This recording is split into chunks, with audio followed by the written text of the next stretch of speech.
Alors la rando, donc on va partir, c'est une rando qui est sans grosse difficulté, sinon que ça monte tout le temps, enfin ça monte ou ça descend tout le temps, y compris cet après-midi. Enfin cet après-midi on aura une montée difficile. On va partir à la recherche des anciennes mines de talc de Rennes. Je vous en parlerai un petit peu arrivé là-haut. Ça a été, voilà, c'est du patrimoine industriel et cher à mon cœur. Vous savez que j'aime bien tout ce qui est patrimoine industriel, ça change un peu des églises et des châteaux. Là on va aller voir, on va voir ce qui a nourri quand même beaucoup de gens de Rennes pendant près d'un siècle.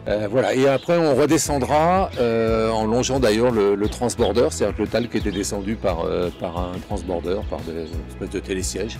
Et donc on va le suivre pendant une bonne partie.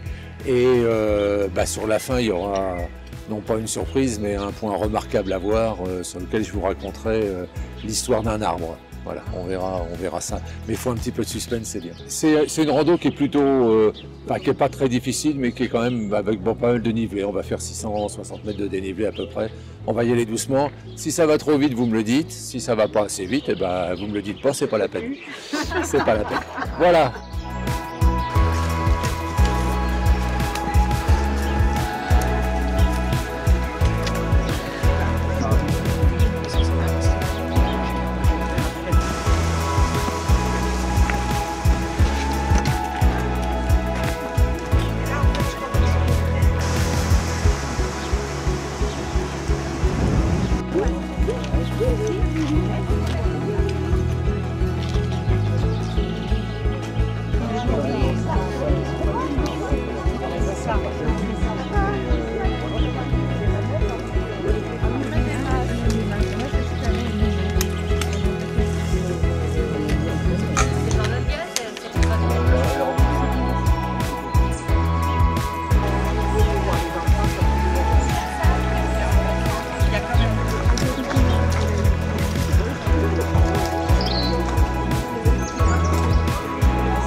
Vous trouvez ça drôle? Oh, vous êtes beaux là tous les deux. Et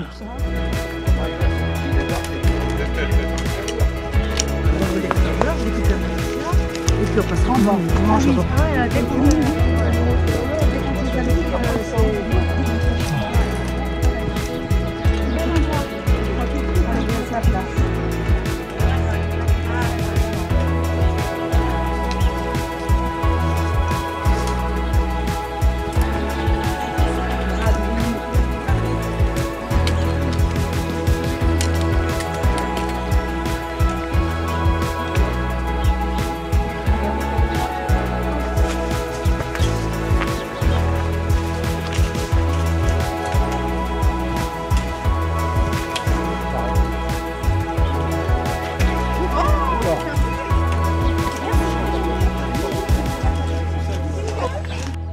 La mine de talc de Rennes, ça a fait ça a permis aux gens de Rennes de travailler pendant à peu près un siècle. En fait, le talc a été découvert en 1875, exploité à partir de 1890, jusqu'en 1975 où ça s'est arrêté, parce que c'était plus rentable.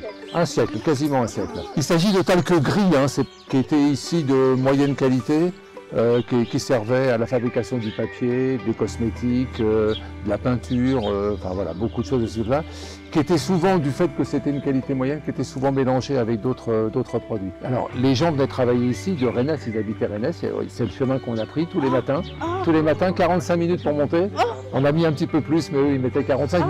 Celui qui était le plus jeune avait 14 ans, donc à partir de 14 ans, on venait travailler ici. Trois parties, néanmoins, que vous regarderez tranquillement. Ce que j'appelle moi la salle des machines, dans laquelle vous pouvez rentrer, qui est ici, vous verrez comment était alimenté, fabriqué suffisamment d'électricité pour alimenter les marteaux-piqueurs. Sur la fin, il y avait les marteaux-piqueurs. Au début, ils étaient tac, tac, tac.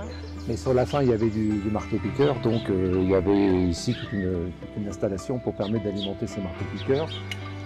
La mine proprement dite qui est devant vous, qui normalement est fermée, mais vous avez vu est écartée. Alors cette mine, dite travers plan, c'est-à-dire que c'est une mine dans laquelle on ne creuse pas, c'est une mine dans laquelle on avance, c'est tout droit. On rentre dans la montagne et on rentre tout droit. L'avantage de ces mines, on comprend bien, c'est que quand vous êtes au bout et que vous récoltez du talc, vous mettez dans des wagonnets, et les wagonnets, ça circule, il n'y a pas besoin d'ascenseur comme dans les mines du Nord. Donc voilà, elle fait actuellement 400 mètres de long, je dis actuellement parce qu'en fait elle va probablement beaucoup plus loin. Il y a eu un éboulis, a priori volontaire, je pense que c'est pour empêcher les gens d'aller un petit peu plus loin. Donc voilà, elle fait 400 mètres, elle fait en fait beaucoup plus, mais là il reste 400 mètres, inaccessible, interdit. Donc les marteaux-piqueurs, le talc qu'on allait là-bas avec les marteaux-piqueurs, on tapait. Il y a donc un rail qui a disparu mais qui n'est pas encore à l'intérieur et qu'on va retrouver un peu plus loin. Donc le talc était extrait là-bas, mis dans les wagonnets on le faisait rouler. Et les wagonnets rejoignent la gare supérieure du transborder qu'on va voir tout à l'heure. C'est-à-dire que c'est un câble qui descend, qu'on va suivre d'ailleurs pendant un bout de temps dans la descente, qui descend jusqu'au Mas Casal.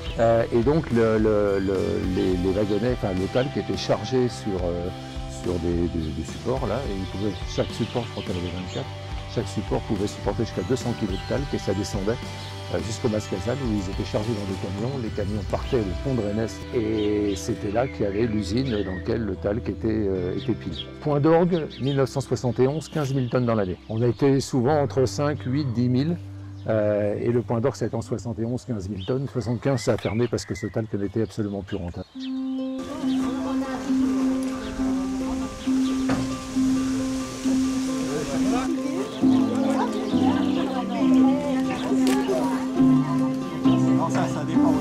Il y a le guide qui est devant.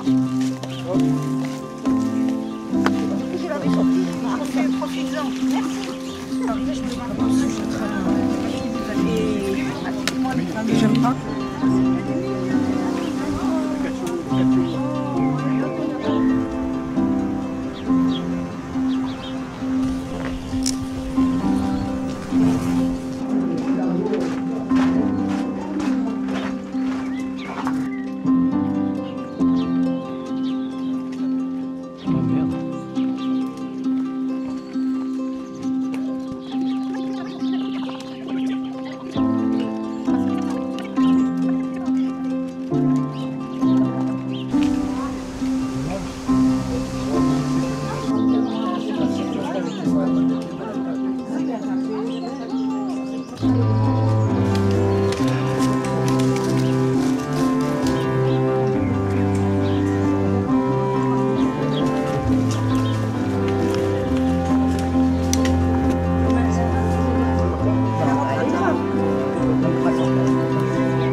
Il a une particularité quand même, ce mas, c'est que c'était l'arrivée du câble transborder qu'on a vu tout à l'heure.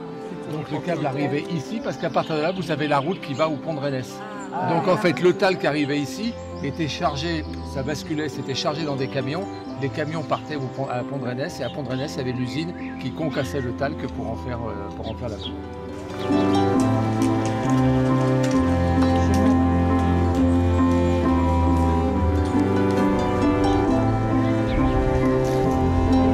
Vous avez devant vous le plus grand chêne-liège du monde. Il est sur le livre Guinness des records, c'est le plus grand chêne-liège du monde, avec c'est 21,26 m, c'est la hauteur d'un bâtiment de 7 étages. Alors une de ses particularités, alors son âge est estimé à 300 ans, ce qui choque quand on le voit c'est sa forme un peu déséquilibrée, et c'est dû au fait que vous voyez ici, là, il avait une branche horizontale qui s'est cassée en 1991 sous le poids d'1 mètre de neige, puisqu'il était tombé 1 mètre de neige en 91 ici.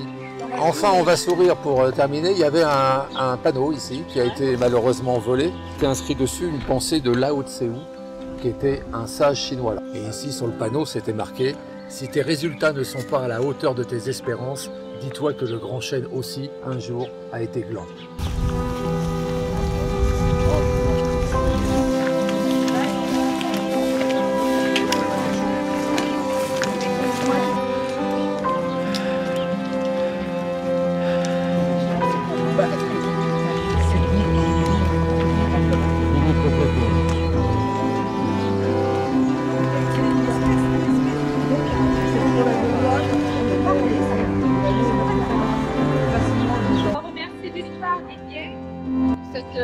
magnifique randonnée que je suppose la plupart ne connaissaient pas.